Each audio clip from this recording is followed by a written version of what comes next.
y'all. Today, got a good video, man. I meant to do this a couple days ago, but better late than never, right? So today we're gonna be reacting to an interview with Dan Schneider. He's basically addressing all of the allegations that's been going on with the whole Quiet on Set documentary that came out, which has been going viral with the whole thing with Drake Bell and etc. and other people. So he's coming out to react about that. Y'all might be wondering, why do I have the shades on? Why do I have them on, right? Well, so guys, I got into a fight. I have a terrible black eye right now. No, I'm actually kidding. Today we standing on business. That's why I got the glasses on. That's why I have the glasses. We're standing on business today. I actually broke your glasses. I don't have my top G glasses on today, but these are the brokey glasses that I'm gonna wear today to react to this video. Let's get straight into the video, man. Oh, actually, and y'all, guess who's interviewing this Dan Schneider? Guess who's interviewing Dan Schneider? Tebow from iCarly. Bro, if y'all don't know who Tebow is from iCarly, I'm gonna put a picture of him up. Let's get straight into it, man. Hey, it's Boogie. I played Tebow on Nickelodeon's iCarly. I got a chance to watch the Quiet on Set program, and I reached out to Dan to see if it was something that he'd be willing to discuss. I'm pleased to say that he said yes. Dan, how are you? I'm okay. I really appreciate you reaching out and giving me the opportunity to talk to you about what we saw over the last 2 nights. I'm really glad you're here because I believe this is important. For sure. We've got a lot of things to unpack. But before I dive into my list of topics that I'd like to discuss, is there anything you'd like to start off with? Absolutely. Watching over the past 2 nights was very difficult. Me facing my past behaviors, some of which are embarrassing and that I regret. And I definitely owe some people a pretty strong apology. Let's talk about the massages. Okay. Watching the content yesterday, it was disturbing. It was wrong. Oh, in chat, if you haven't watched the actual documentary, you might not get what they're referring to. But and I haven't watched the documentary, but I guess we can just put context clues together. So apparently, maybe he was giving people massages. It was wrong that I ever put anybody in that position. It was the wrong thing to do. I'd never do it today. I'm embarrassed that I did it then. I apologize to anybody that I ever put in that situation. And even additionally, I apologize to the people who were walking around Video Village or wherever they happened, because there were lots of people there who witnessed it who also may have felt uncomfortable. So I owe them an apology as well. Yeah. Dan, talk to me about the writer's room. From what I saw, not cool. No, and I don't mean to cut you off, but if I can cut right to the chase, let me just say, no writer should ever feel uncomfortable in any writer's room, ever, period, the end, no excuses. Most TV writers, comedy writers have been in writers' rooms, and they are aware that a lot of times there are inappropriate jokes made and inappropriate topics come up. But the fact that I participated in that, especially when I was leading the room, it embarrasses me. I shouldn't have done it. And I can tell you why it hurts really bad for me.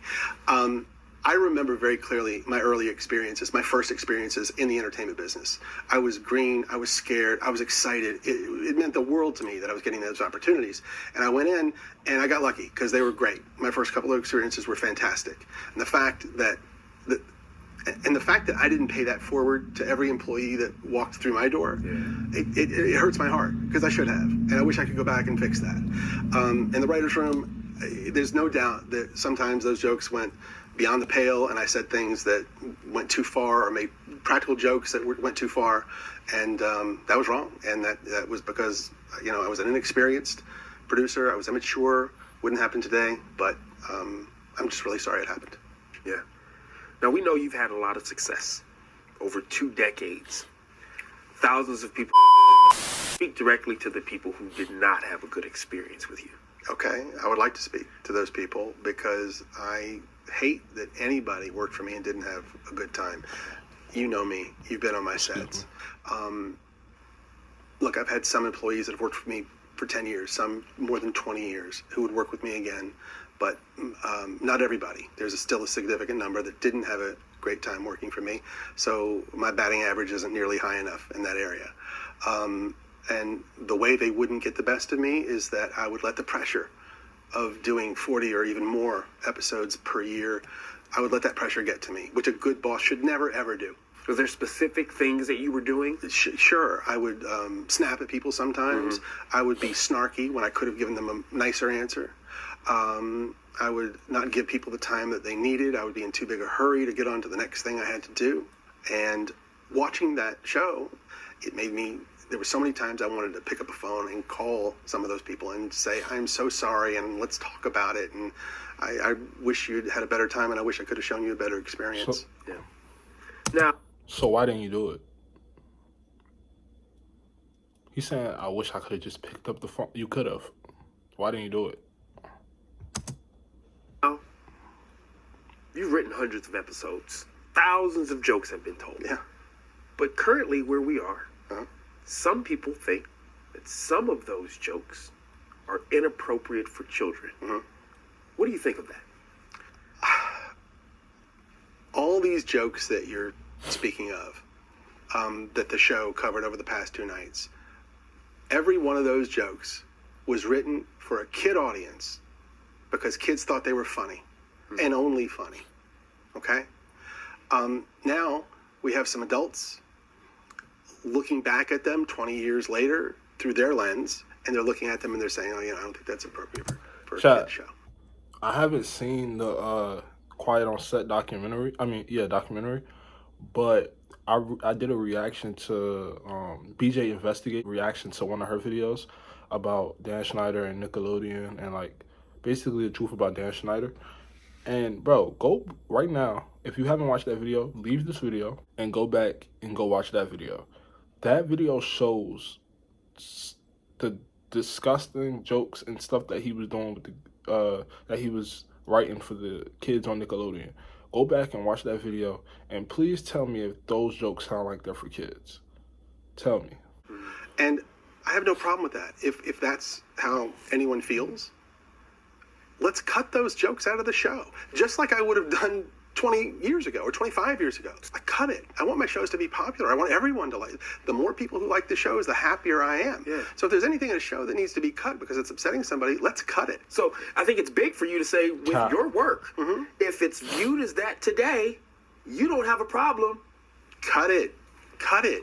I mean, that's a solution. The last thing I want to ever do is put any content in a show that's going to upset my audience and make... Why would those jokes be funny for kids? Why is your foot fetish funny for kids? Why are you extorting kids off of the internet for foot pictures funny?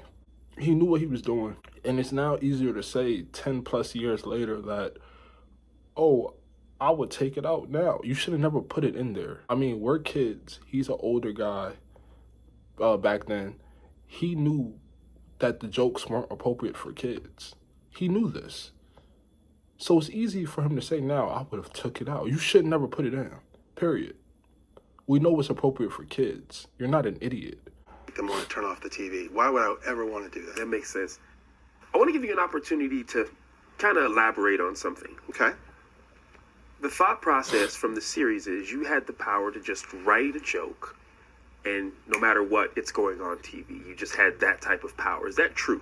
The notion that I had the power to just produce whatever I wanted and have it air is completely false. Okay. There were many, many levels of scrutiny. Okay? We had executives in LA. We had executives in New York. So 2 coasts. 2 coasts Okay. of approval. Yes. And by the way, approval at every stage, really. Okay. And I'm talking about wardrobe. I'm talking about makeup, sound, sets, dialogue, jokes, everything. Now, when you say approval, these obviously that's a hierarchy, not your colleagues or Right. people in the room. Okay. No, not my colleagues. No, these are my bosses. Bosses, and then their bosses, and then their bosses. And they're approving all of this stuff. Okay. Okay? And we're also shooting it in front of all sorts of adults and caregivers and the set teacher and the families. Everybody's watching it. And if anybody had said anything, hey, we don't like that, that's not appropriate, then it would have been cut out. Now, I'm gonna push back a little bit Sure. because the series painted you in this way that you were just the guy that was doing what he wanted, and people were afraid to confront you about things. So just humor me, say that was the case. What would have been the ultimate way to... Okay. If nobody on the set, if all of the dozens and dozens of adults that were on the set, if they didn't say anything, if my bosses said, if they insisted, you got to make a change here, you got to cut that, I had to do it. I had no choice. Got it. Now this next one. So, just because nobody gave you pushback, that doesn't mean that it's still okay to make jokes and to put certain symbolism in a kid's show. And that is on the higher ups and his bosses also, that they didn't push back and say like, okay, no, but we don't even know, like, I don't trust anything he says. I'm so sorry, like, I don't. Something just gives off like sneaky snake vibes with him, bro. I don't know what it is, but it just does. So we can't even trust that, honestly. He's completely responsible, because at the end of the day, he knows right from wrong. I'm sorry, he does. He was a grown man. He was well into his adulthood when he was writing these jokes. So let's not sit here and pretend. It's not like he was a kid and he was writing jokes. Like, bro, come on now. It kind of hit close to home. Mm-hmm. Being a new father, I wouldn't be opposed to my child being in the entertainment industry. It doesn't matter what age, yeah? Seeing some of those on-air dares, seeing it now from where you are now in your life, what do you think of that? I think that some of the on-air dares went too far. I think they pushed the envelope too far. Not all of them, not most of them, but some did. Nickelodeon wanted to do their version of Fear Factor. Oh. At the time we were shooting all that. So if y'all don't know what the on-air dares is, this is something I do remember because I reacted to this in my other video. Basically, it was like, I remember one time, like, which I didn't, for some reason, back then when I was a kid, I used to watch Nickelodeon. I don't remember seeing this on Nickelodeon. But then again, I was more so of a Disney type of person.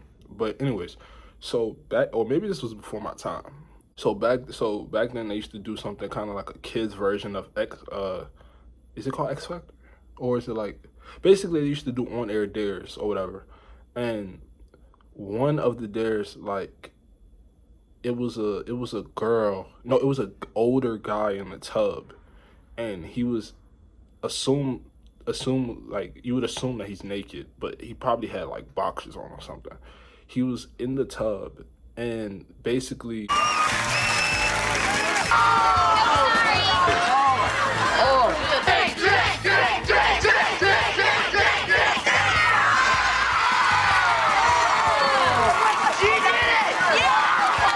that's inappropriate for like kids, and it's kind of creepy.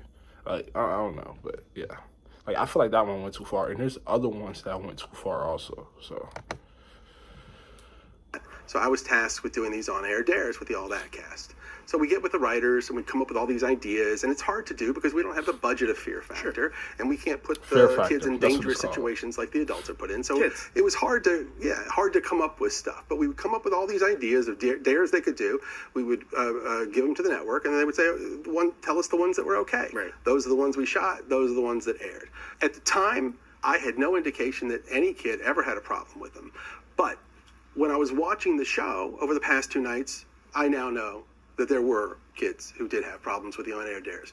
And it breaks my heart. And I'm so sorry. I am so sorry to any kid who ever had to do a dare or anything that they didn't want. I'm so sorry. 10 years later, 15 years later, when I already made all my money, and I'm already damn near retired. I'm a senior citizen. I'm sorry, even though I was a grown man back then, and I knew right from wrong, but I still did it because I wanted to extort the young kids of their innocence. I'm so sorry. I'm sorry. That's all I can say now, is that I'm sorry. To do or weren't comfortable doing. We went out of our way to make sure they were safe and that everything was done properly, but if a kid was scared and didn't want to do it, kids shouldn't have had to do it. Yeah. Period, the end. Right. And if I had known at the time, I would have changed it on the spot. Now, we also saw the series highlight 2 former writers' viewers, 2 women, who spoke about a wage discrepancy. Now, I know that you don't divvy out salaries. Talk to me about that part. Well, you're correct. I have nothing to do with paying writers. I never have. I've never made a writer's deal. And of all the writers I've been in a writer's room with, I never even knew how much most of them were getting paid. Yeah, but we saw these two women who were writers for you sharing one salary. How does that happen? It's very simple. There's a common practice in television when hiring writers. If you have a spot for a new writer, sometimes you'll go to two writers and say, hey, if you two new writers for your first job are willing to share a salary, you can both have the job. They have the opportunity to say, yes, that sounds good, or no, no, thank you. In this case, it was two women writers. I've done another show where that teaming was done with two male writers, and they split a salary. I did another show where it was a male and a female writer, and they split a salary. So, And these are all first-time writers. all first-time writers looking for their first gig. Got it. Now, in the series, they also highlighted two black actors who said that they felt overlooked. Now, I want to be clear. I'm never going to speak on anyone else's journey. Yeah? I can talk about my experience, how my experience was with you, what I saw prior to working with you. But again, I don't want to speak on anyone's journey. I saw you be honored for diversity in your work. Yes, and the reason for that is diversity has always been very important to me in my shows. If you go back to the very first Nickelodeon show I ever made, that's very evident, as it is in the second one, and then the first movie I ever made for Nickelodeon, which starred Kenan and Kel, and every show I did after that had a lead black actor in it. I'm very proud of that. It's very important to me. Bro, and not only am I proud, this nigga, I'm sorry to say it, if y'all haven't realized already, Tebow is a sellout. Like, he's not even asking. I feel, you know what I feel like, what I believe? I think this interview was like he already knew the questions. Because there's no way that, or I feel like he just like how he said he had bosses above him who can confirm the jokes, I feel like he looked at the questions Tebow was going to ask and prepared for them, and then he told Tebow what questions he could ask and what questions he couldn't ask. Because, bro, there's no way, like, Tebow, I don't know why he's giving sellout vibes. Like, they turned the comments off. He knew to turn the comments off on this shit. But let's keep watching. I'm going to give they Tebow were in my benefit of the shows. doubt. I'm exceptionally proud of the achievements they've had beyond my shows, and they've gone on to bigger and better things, and that gives me a great sense of pride. Well, something that really kind of bothered me was how they depicted your relationship with the cast. Yeah, it bothered me too. Yeah, just me being there, I knew the dynamic was trust. I understood that. See, and let me find out that Dan Schneider specifically did an interview with Tebow because Tebow's a sellout. Like, I know Jeanette McCurdy probably wouldn't do it, but let's just say Jeanette McCurdy was to do an interview with, like, let's say she wanted an interview with Dan Schneider. Do you think he would do it? I don't think so. I honestly don't think he would do an interview with Jeanette McCurdy. Let's say Drake Bell wanted to do an interview with him. I just don't think he would do it. I believe that Tebow is a sellout. If he's not giving y'all sellout vibes, y'all are sellouts. Just listen to Tebow. He's interviewing him, but he's on his side low key. And let's see what he's gonna continue asking him, because there's one big thing that we're missing out here that we need to confirm. So I want to see if he's gonna ask the question before I mention it. But yeah, let's see. Situations where they may have had turmoil, whether it be with their families, whether it be other castmates, they came to you. Versus how they made you look. With that said, Amanda Bynes was brought up in the series and her emancipation and how you were involved in that. Can you talk to us about it a bit? Sure. Amanda was between the ages of 16 and 17, and she wanted to get emancipated from her parents, which is a fairly common thing with successful young actors, at least at the time. Sure. And she wanted that for herself. So she turned to her team, which included her lawyer, her agent, her manager, her publicist, me, because she included me as part of her team, thought of me that way. Of course she did. We supported her. She tried to get emancipated and ended up not working out. She didn't. Well, since we're here, let's stay here for a moment. There was also an incident where she had ran away from home, if Yes. you would. Can you talk to us a little bit just to clear the air of exactly what happened in that situation? Yes. One night, it was very late, well after midnight, 1 or 2 in the morning. Phone rang. I answered. It was Amanda. She was upset. She was in distress. She had had some conflict with her parents, I think her father, and she called me. I was immediately concerned about her safety. I called someone who I knew was fairly nearby. That person was able to go and pick her up. Then I knew she was safe. I felt better. She ended up being taken to the police. Well, regardless of what some people may think, I think it's only positive that you are there for people when they need you. That said, let's talk about some of the things that have just been swirling forever. Okay, let's see. You were banned from your set. Never happened. That is a false rumor. Chat, is that the big question we all want to know? That's not the big question that we all want to know. Tebow? What happened? Add it to the list of false rumors. Talk to me. What happened? They were adult actresses at the time, and they had their own specific reasons for not wanting to do the show anymore. I'm not judging that.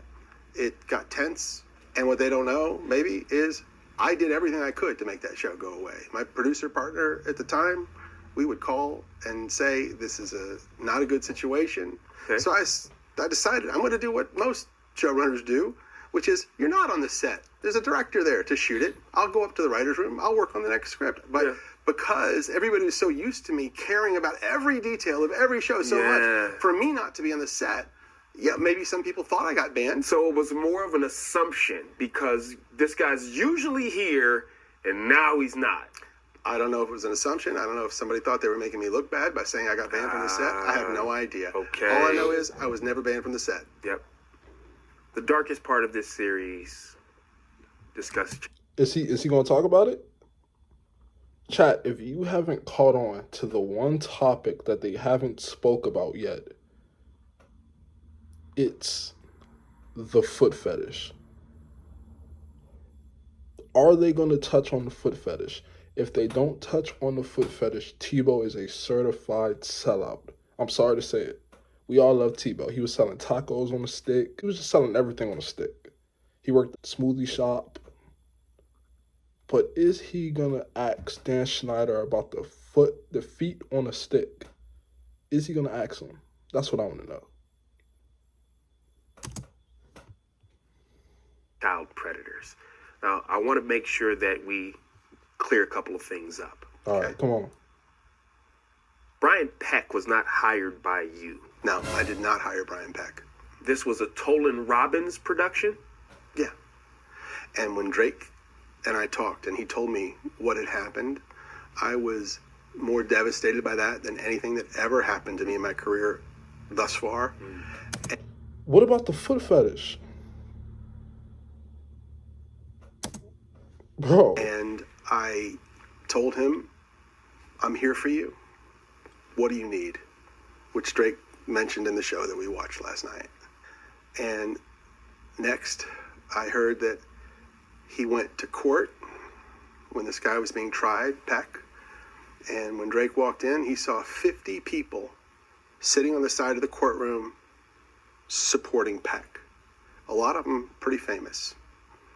Of course, Drake was devastated that happened. And even more disappointing, 41 of those people wrote letters for Peck, character letters, praising him for who he was and asking for leniency. And they knew that he was guilty. They knew he had confessed to some degree. And they still did this. That's baffling that adults would do that. Yeah. And I don't know if people know this, but Drake's mom, a lovely woman who I stay in contact with this day, she came to me at the time and she said, Dan, I'm not good with words like you are. And would you help me with my speech for the judge? And I said, of course. And I did. And he ended up going to prison and serving his time. And yeah, that was probably the darkest part of my career.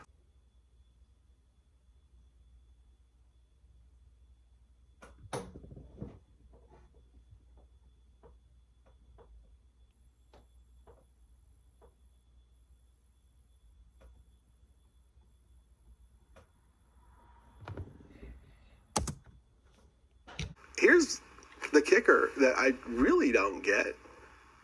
After he got out of prison and was, to my knowledge, a registered sex offender, he was hired on a Disney Channel show. I don't understand that. I don't understand. Yeah. I appreciate you sharing that, man. Are you okay? You want to take a minute? Yeah, Take a minute. This nigga, man. Listen, Tebow is a sellout, chat. The Tebow that we know and love. The Tebow that we know and love is a sellout. Oh, do you want to take a minute, Mr. Foot Fetish? And see, okay, let me clear something right quick. You have a foot fetish, cool, okay, whatever. But, my nigga, you were